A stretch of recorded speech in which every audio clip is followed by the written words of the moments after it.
Thank you for listening to the show on Really Big Something Channel. November 14th, 2017. 105 here on the great WRKO. Okay, a lot to talk about today. You really don't want to miss a minute of today's show.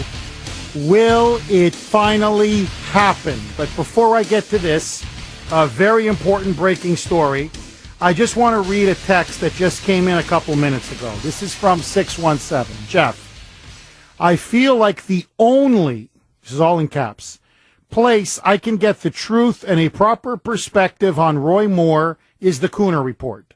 Every other news/talk outlet leaves me confused and causes me to flip-flop. I'm sticking with you. Well, thanks, 617.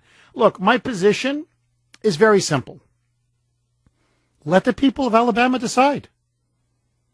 Just let the people, let them have an election. If they believe the allegations against him, he's finished. If they don't, he may win, he may not win.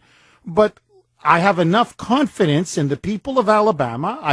I'm a small D Democrat, a small R Republican. Let the will of the people be done. Instead, to me, what I find most disgusting is that now they are deliberately willing to overturn or nullify or deny the will of the people. And to me, that's the biggest story here. You look, I don't want to go on about Bob Menendez and Bill Clinton and, I'm not going to, the whole everybody does it. I'm just telling you, it's just a fact that we do live in a democracy and the people have a right to vote. And the scariest thing of all is that in a democracy, they are openly talking about subverting the will of the people and overturning an election because they don't like the result. Because they have already convicted this man in the court of public opinion. And notice, there's no evidence. If you may believe the women, that's fine. But there's no evidence. Every single one has been a he said, she said. No evidence. And not only are you willing to destroy this man, he's completely convicted, but you're willing to overturn an election? Is this the United States of America? I mean, to me, this is just such an obvious point. Now, Jeff Sessions today, in a remarkable statement, the Attorney General, has said, well, we'll leave it to the states, should the state, in other words, Alabama, should Roy Moore actually win the election on December 12th, to see what they will do, but we are going to look into, he said, look into whether the election results should be nullified. And I'm listening to this and I'm saying, what? So if I'm Roy Moore, here's now what I would do. I'm telling you, it's exactly what he should do. Run as an independent. If the state Republican Party now says they're going to cut off all support, that's what they're now threatening to do. The National Republican Party has completely disowned him. They've even cut off all funding to his campaign. If I'm Roy Moore, I would say, fine, I'm going to run as an independent. Period. I won the primary, and I'll tell you what, I'm going to run as an independent. I'm not going to be seated as a Republican. What are they going to do? They're going to expel me? Go ahead. I'll run again. In other words, the bigger point is this. Whatever you think of Roy Moore, the libs crossed the Rubicon with Bill Clinton. There's no getting around this fact. It was under Bill Clinton that the liberals changed the rules of the game. Because here you have a man who was credibly accused of sexual assault. He was a serial sexual predator, and he was a rapist. And yet the liberals and the entire media said, it's just sex. It doesn't matter. It happened years ago. It doesn't matter. You can separate the personal from the political. What he did was personally deplorable, but politically it should have no impact. And it was the feminists who galvanized and rallied to him the most. Because he was pro-abortion. That was the big issue. And they thought he was a progressive on social issues. Well, I'm sorry, guys. You crossed that Rubicon. You made that decision. You sold your soul to the Clintons 25, 30 years ago. So you liberals have no moral authority to denounce Roy Moore. You don't. And it's not just that he was a rapist and a serial sexual predator, and you defended him, and you rallied to him, but you also defended his wife. Because his top and chief enabler was Hillary Rotten Clinton. She tried to silence the women. She tried to intimidate the women. In fact, since you're all into pedophilia now, all of a sudden now, oh, Roy Moore's a pedophile. Oh, my God, all you conservatives now, you're backing pedophiles. Right. Right. This is straight out of George Orwell's 1984. No. Hillary and Bill took the Lolita Express. I mean, that's a fact. Bill and Hillary Clinton were on Jeffrey Epstein's private jet, the Lolita Express, to his what he called Fantasy Island, where this self-admitted convicted pedophile had sex. How do I say this? You know, it's a family show, politely on the air. Had sex with underage men and underage boys. What are we talking about? You guys didn't care. I've got videos of Bob Menendez sleeping with 16-year-old prostitutes in the Dominican Republic. You want evidence? It's evidence. It's not he said, she said. The Democrats don't give a damn. The Republicans don't give a damn. He beats these charges. He's back in the Senate. No one's expelling him. So you want to talk about a love affair with pedophiles? Nobody loves him more than you. You won't touch Bob Menendez. Okay, Barney Frank. How about good old Barney? My paper, the Washington Times, was the one who broke that story. He was running a homosexual brothel out of his own apartment with his gay lover, in which they were servicing, they were using underage men and teenagers and boys for sex. None of you said Barney wasn't good enough to serve. He was perfectly fit to serve. So my question to you is this. How come they were allowed the right to contest an election? How come they were allowed the right to have the people decide? How come they weren't expelled from office? But suddenly, when it comes to a good old boy from down south, a conservative Christian, a constitutionalist, a patriot, an insurgent who wants to oppose Mitch McConnell, the establishment Republicans, and build a wall, all of a sudden, you won't let the voters be the ultimate judge and jury? You guys are a bunch of shameless hypocrites. And you're a shameless hypocrite on another key issue, and that's Hillary Clinton. I've said it before, and I will say it again. You sold your souls to the devil. And now you reap what you sow. Because it's all going to come out about Hillary Clinton. And now Jeff Sessions, finally, there may be some spine in that good old boy. Maybe in that man there's something. There's something a little solid in his back. Because he has now ordered senior federal investigators, senior federal prosecutors, to now look into whether there should be a special counsel appointed to investigate all of Hillary's crimes, misdeeds, and abuses of power. And in particular, Sessions now, through the Department of Justice, is now ordering the senior federal prosecutors to look at Hillary and her connections to Uranium One. And this is the biggest scandal in American political history. It's bigger than Watergate. It's bigger than the Teapot Dome scandal in the early 1920s. Nothing compares to what the Clintons have done over the last 25 years, but the epicenter was the Clinton Foundation. And so now Jeff Sessions is looking at whether there should be a special counsel, and what he wants to focus on in particular are three things. Number one, and most importantly, the Clinton Foundation. How the Clintons used the Clinton Foundation, both Bill and Hillary, to enrich themselves to over $250 million. That, to me, is the first question that needs to be asked. How do you come into public service, quote unquote, $175,000 a year salary, but you leave worth almost $300 million? That doesn't raise any red flags?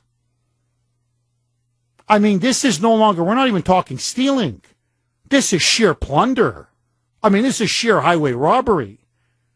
And so they use the Clinton Foundation as a massive slush fund to allow foreign governments, foreign powers, and foreign individuals, foreign donors, to line the pockets of Bill and Hillary Clinton, bribery, in exchange for influence peddling.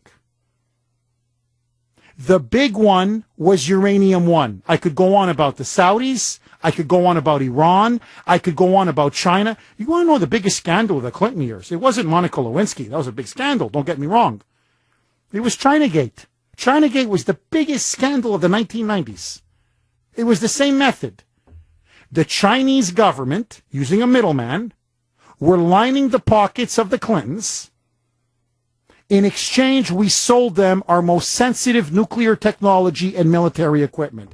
Do you know who armed China? The Clintons.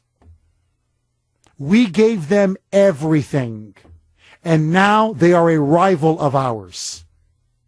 They are now militarily and economically more powerful than the Soviet Union ever was. They were arming our enemies to the teeth in exchange for money. They did the same thing with the Russians on Uranium One. I've said this before to liberals. It's an open challenge. I've said, call the show, 617-266-6868. I will walk off the air right now. You're obsessed with getting me off the air? Here it is. Here's your chance. Answer me this one question. You answer me this one question, I'm resigning on the spot. God is my witness. I'm going to resign on the spot. Why was it in America's national interest to sell Vladimir Putin 20% of our uranium reserves? The basic materials you need to build a nuclear bomb, nuclear missiles.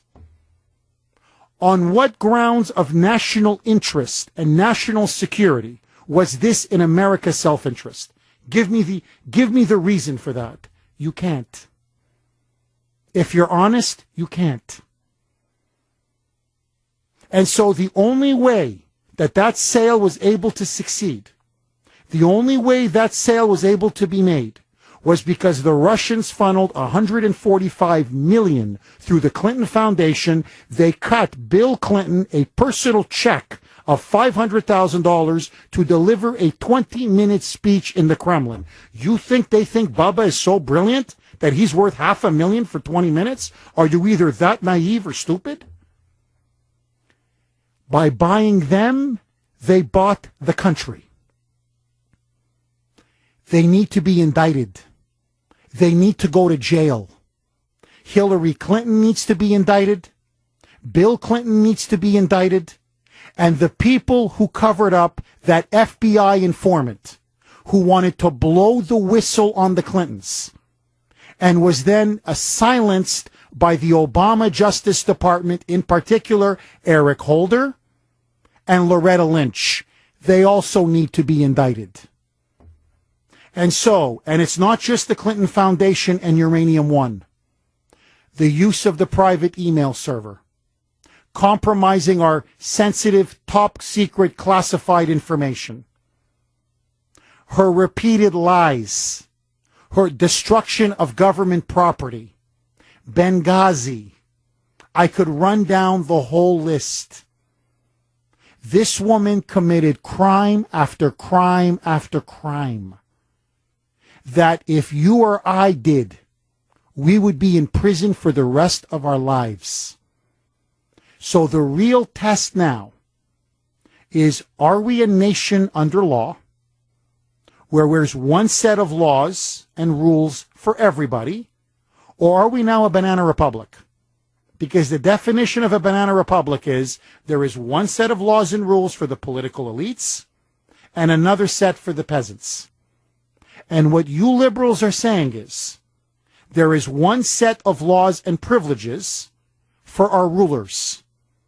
They can get away with murder and embezzlement and bribery and corruption and treason. But for the peasants, you go 10 miles too fast on 93 or 95, they slap you with a ticket. Enough is enough. It's time to take our republic back. It's time to take our country back. And it's time to send the Clintons to where they belong. Jail. Agree, disagree. Will Sessions appoint a special counsel? Is it about time? Or will Sleepy Sessions continue to sleep and blink once again? Your calls after a short... Freddie and Beverly. Go ahead, Freddie. Hi, thanks for taking my call, Jeff. You know, when you talk about the two kinds of law system we have here, one for the rich and powerful and then one for the working man and the poor, it's ridiculous. Like you think about Wells Fargo and big banks when they defraud people of billions of dollars, sometimes even trillions of dollars. They get bailouts, they get small fines that mean nothing to them. And then you think about people like the Clintons who have been committing criminal acts for their entire careers, and they just get away with it. And then you think about what's going on with, for instance, illegal aliens come in here and they break the law and come in here and they get all kinds of perks and special treatment. When they break the law, they look the other way and they just let them walk. And then here we have the working class, the people who this country's who are carrying this country, paying for everything and doing all the work, and they're the ones that are getting pissed on. And the one thing that really bothers me besides all that, which is very obvious, is when you see these people like these Democrats who, not the ones at the top, but the ones who are voters, you know that they know what's going on. You know that they can see the double standard, and it doesn't bother them. And that bothers me that they don't care because it's their side that's getting away with it. Bingo. Freddie, honestly, I couldn't have said it better myself. They're a bunch of sheeple and mindless drones. And that's why deep down, honestly, for a lot of these Dems, I feel sorry for them. Really, they're like the Walking Dead. They're like walking zombies. Jerry on the Cape. Go ahead, Jerry. Comrade, how you are, my friend? Zdravstvuyet. I call you from a faraway place, Alaska. Jeff, the whole uranium one thing today, Jim Jordan pressed Jeff Sessions. He said that there would be a special prosecutor based on evidence. But, Jeff, you mentioned the Clinton Foundation. The Clinton Global Initiative is key here because of all the offshore accounts. And you mentioned back in the 1990s the technology transfers. Yes. In NAFTA. It's been alleged, and I heard this years ago, that the Clintons got a big payment from the Chinese amounting to $300 million, and they were promised $3 million a year for life. In 2010 also, she pushed for the Russian Silicon Valley, Skolkovo, funded by the State Department, in more technology transfers to the Russians, including Boeing, Google, 28 major U.S. corporations who donated to the Clinton Foundation in the Clinton Global Initiative. They were involved in that. They're corporatists, they're globalists, and they're crooks. And they sold us and the country down the river. The only question is, what's their price? That's it. Like Judas, you got to meet the right price. 30 pieces of silver, they will crucify you. In this case, they crucified America. Okay, we have a lot more, believe me. Evan Heidenrich has the latest on Jeff Sessions and calls for him to appoint a special counsel to investigate Hillary. Take it away, Evan. 136 here on the great WRKO. Okay, my friends, I mean, you don't know whether to laugh or to cry, so I don't want to cry, so let me laugh. Okay, listen to this now, all right? As one of the previous callers said it very well, you know, we're the working middle class. We're the backbone of this country. We're the ones that, you know, basically foot the bill. Without us, there's no country. Well, it's like trying to take blood from a stone. They just keep taking and taking and taking. So I've talked about the tolls. I've talked about how they want to load up the state with the tolls. They want all kinds of taxes. Well, now they want to use the police as essentially an extension of the tax system. They want to turn them essentially into tax collectors. And the way they're going to do it now is they want to start fining people. Jeff. What do you mean fining people? Listen now to this. Now, before I even go into the story, do you jaywalk? In all honesty, do you jaywalk? Say, I don't know, you're on Boylston Street, I don't know, wherever. Boston Common, wherever it is, Cambridge. Do you, you know, when it's cold, you know, you're freezing your rear end off, you know, you look around and you say, forget it. I mean, I don't care if it's red or not. I'm running across the street. Okay, let me be full candid, you know, to be perfectly candid with all of you, full candor, like I'm in the confessional. I jaywalk. I'm sorry, it's really cold outside. I don't want to freeze. I don't want to catch a cold. I look around, there's no cars. I jaywalk. Now, generally, the police do not give tickets or fines for jaywalking. This, however, may start to change because they need revenue. They're starving for revenue because somebody has to pay for all the illegals on welfare and EBT. See? So, there is now a push. There's a bill filed on Beacon Hill, actually this week, that now is urging police to go after jaywalkers, but in particular, they want to especially go after jaywalkers who happen to text while they're jaywalking. I swear to you. So, if you're on the phone, you're walking down the street, you know, whatever, you're texting, or you have headphones on or earbuds, they want to go after that, and they want to go after it hard. And so, if you are caught jaywalking with a phone, whether you're looking down at the phone, texting on the phone, or you have a headphone on, or earbuds, you're wearing earbuds, forgive me, they want to go after you and double the fines. So, for example, you're, whatever, on Boylston Street. Okay? Like today, it's freezing cold. You're, you know, looking around, it's a red light, it says stop, don't go, you know, don't walk. You say, ah, to hell with it. And you start crossing. And then you're texting somebody or you're listening to something or whatever. They're going to hit you. The first offense, listen to this, first offense is going to be $50. Second offense, $100. Third and all subsequent offenses, $200. 200 smackaroos. What's your crime? You're looking at your cell phone or texting on your cell phone or listening to music or distracted or listening to the show as you're jaywalking. Now, the purported reason they're doing this is they say, again, it's for your safety. And so the person that's really pushing this bill is very popular, by the way, on Beacon Hill, but the one that's first introduced it is State Representative Colleen Gary of Dracut. And the reason why they say is that there's a lot of accidents whereby cars, trucks, taxi drivers, whatever, have been hitting people at these crosswalks because they say, A, they're jaywalking, and B, they're not paying attention because they're looking at their phones or they're texting or they're listening to music or whatever.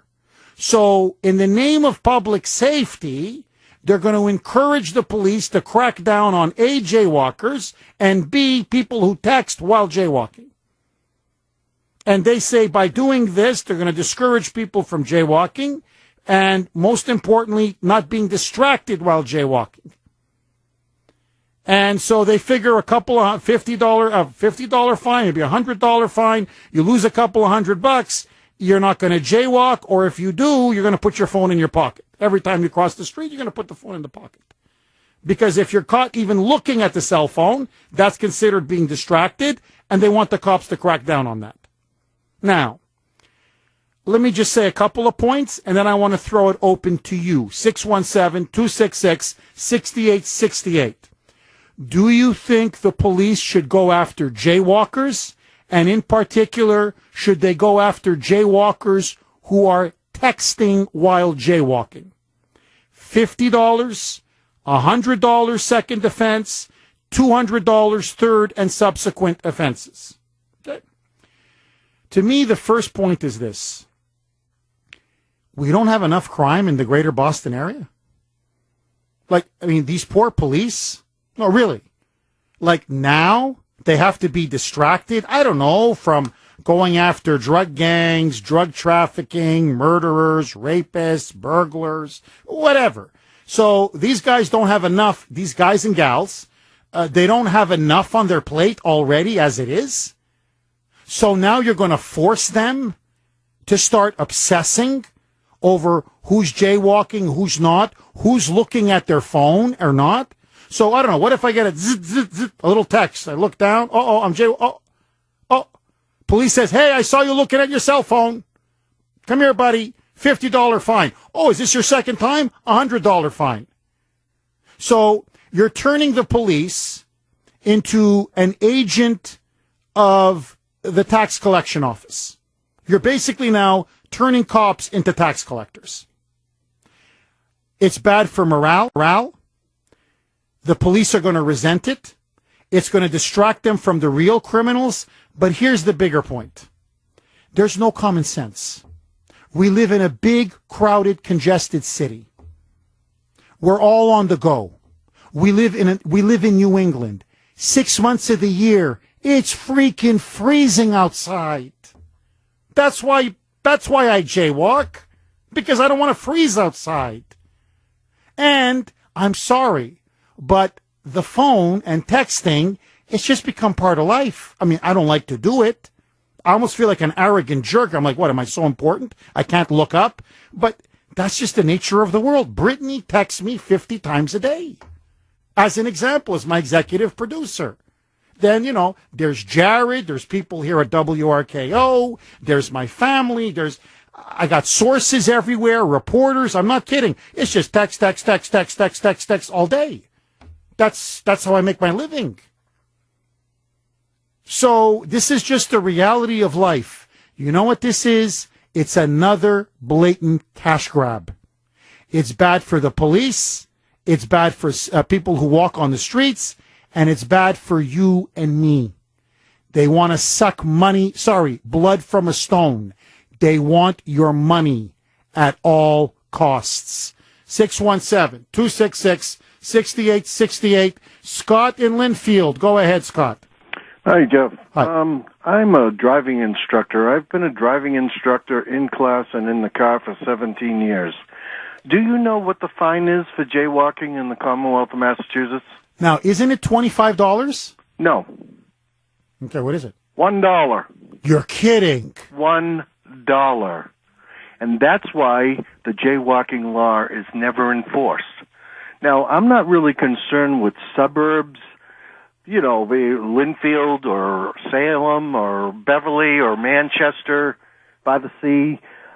I'm concerned with cities like Boston, where people come off of the curb like a herd of cattle, whether or not traffic is coming or not.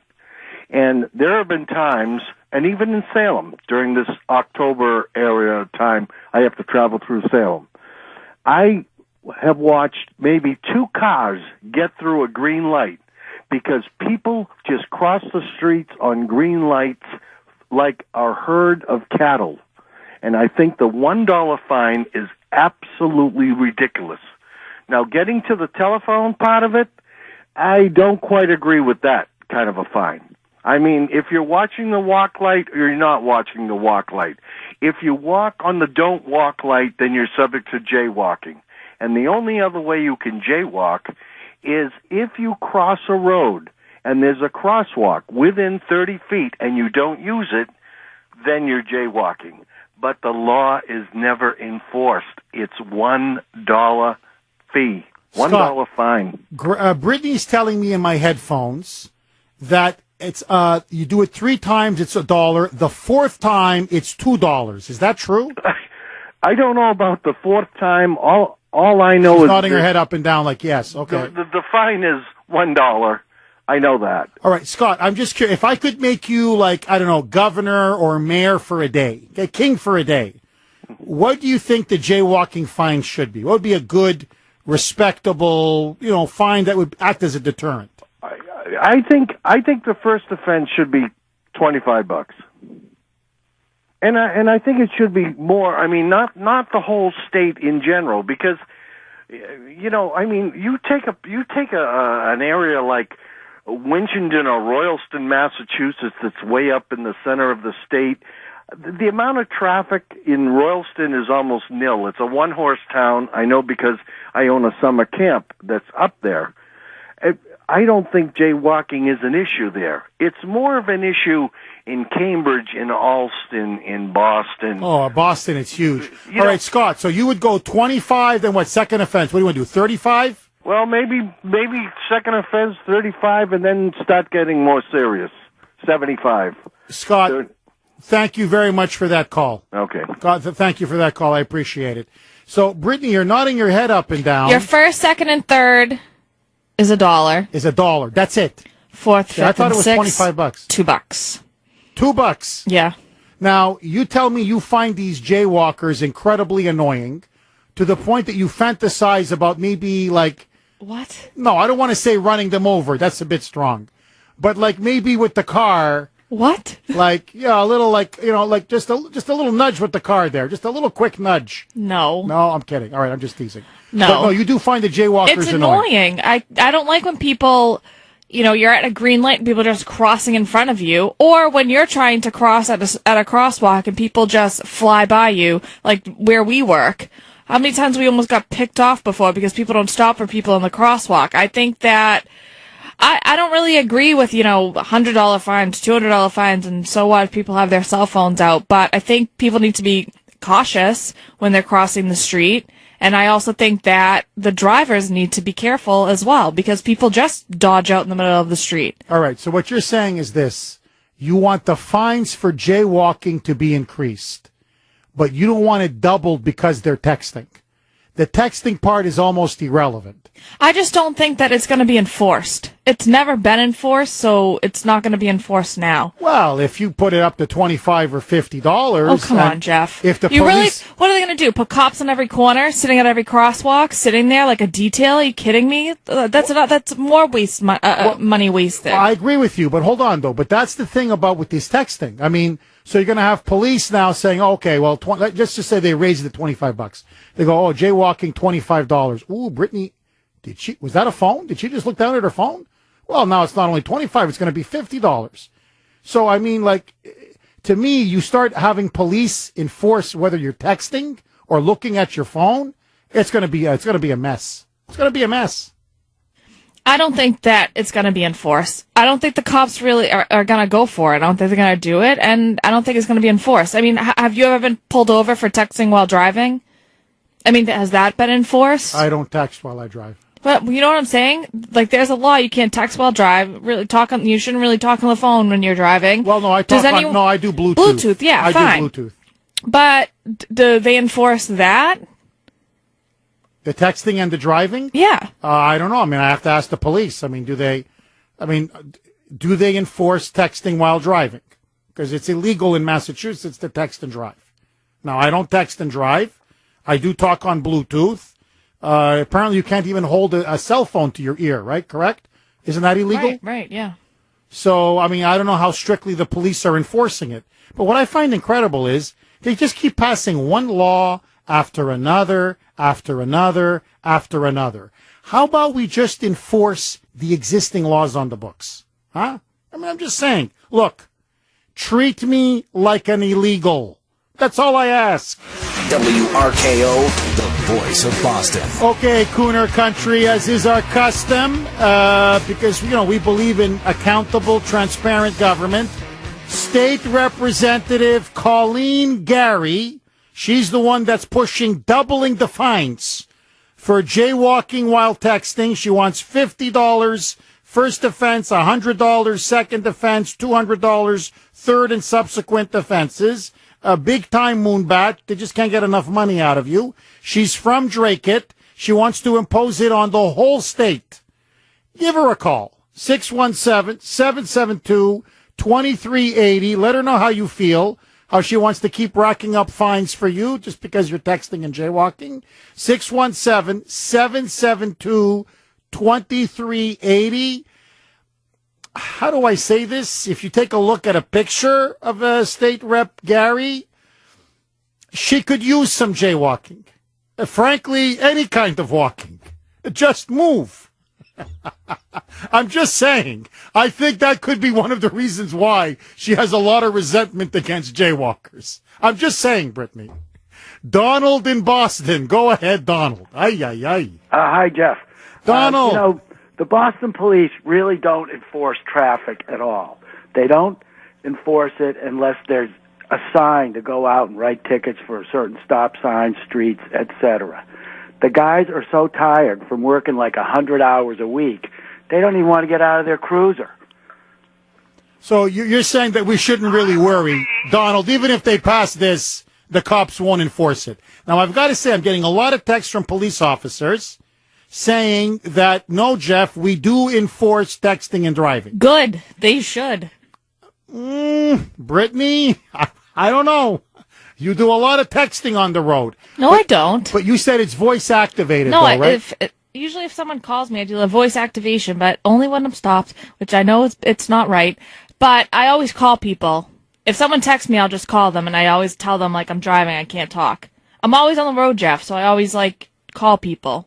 I'm just saying, you're pumping a lot of texts my way. Do you see this story? Do you see this, Jeff? Jeff, we're going to do this tomorrow. Yeah, when I'm home or at the office, when you're still driving, because you're slow getting here. Nick in Weymouth. I've got about a minute. Go ahead, Nick. Hey, Jeffrey. If they want to get serious about the Clinton Foundation, go to the Huffington Post, of all places, 2015, where they indicated that 6 years of tax refiling was going to be done by the Clinton Foundation for errors with reporting foreign donations, amongst other things, okay?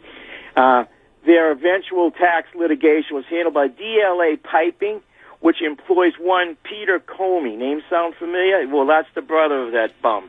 And what happened was they were allowed to refile 6 years of taxes to keep them out of prison. Let me know where else that happens with you, Jeff, or me. No, I know. But if you're jaywalking and you're looking at your phone, they want to bang us up for $50. You see how it works? Okay.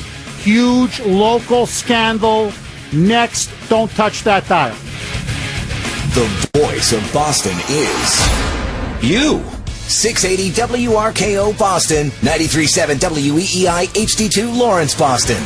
It's 2 o'clock.